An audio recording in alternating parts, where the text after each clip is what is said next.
पश्चिम बंगाल में गृह मंत्री अमित शाह की तरफ से दिए गए एक बयान के बाद बवाल तो मचेगा ही। जी हाँ, जिस तरह से अमित शाह ने कहा था कि कोरोना वायरस को खत्म हो जाने के बाद या कोरोना वायरस महामारी पर ठीक से काबू पा लेने जाने के बाद सीएए को लागू कर दिया जाएगा और वो उनके एक एजेंडे का हिस्सा है। इस पर जमकर राजनीति इस वक्त देखी जा रही है। देखा गया कि जिस तरह से पश्चिम बंगाल की मुख्यमंत्री तो साफ कह चुकी हैं कि अगर उन्हें लागू कर भी दिया जाता है तो पश्चिम बंगाल में इसको लागू नहीं किया जाएगा। तो वहीं बिहार में भी इसको लेकर सियासत गरमाई हुई है और वो कैसे, चलिए आपको समझा देते हैं।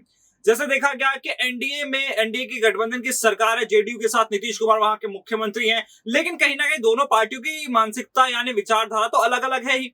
तो इस मुद्दे को लेकर भी अलग अलग विचारधारा है।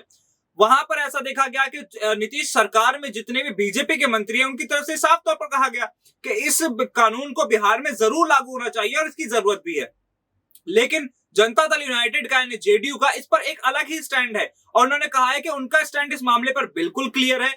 बिहार में इस कानून की कोई जरूरत नहीं है। साफ तौर पर उन्होंने इस बात से इनकार कर दिया है। और जिस तरह से हमने देखा है कि इफ्तार पार्टी के मौके पर भी नीतीश कुमार जाते हैं, राबड़ी देवी से मिलते हैं, तेजस्वी यादव से मिलते हैं और अब नीतीश कुमार के मंत्रियों का इस तरह से बीजेपी से मनमुटाव कर लेना, यह दर्शाता है कि इस वक्त सब कुछ ठीक नहीं चल रहा है बिहार की सियासत में। गठबंधन में भी उठापटक चल रही है और इसी उठापटक के चलते गठबंधन खतरे में आ सकता है। तेजस्वी यादव भी इस बात को कह रहे हैं कि उन्हें इस कानून की कोई जरूरत नहीं है। और जिस तरह से जेडीयू और आरजेडी दोनों के सुर मिलते नजर आ रहे हैं, कहीं ना कहीं ये सुर बीजेपी के लिए खतरे की घंटी बन सकते हैं। और अगर ऐसा होता है तो शायद बीजेपी भले ही सबसे बड़े दल के रूप में वहां पर मौजूद हो, लेकिन बीजेपी को सरकार बनाने के लिए किसी ना किसी की जरूरत तो पड़ने ही वाली है। फिर चाहे वो आरजेडी हो चाहे वो जेडीयू हो, किसी एक की जरूरत तो पड़ेगी।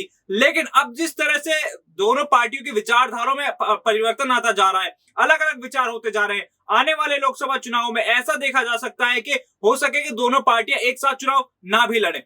फिलहाल इस खबर में इतना ही। आप ऐसी तमाम बड़ी खबरों के लिए देखते रहे स्पिन न्यूज। नमस्कार।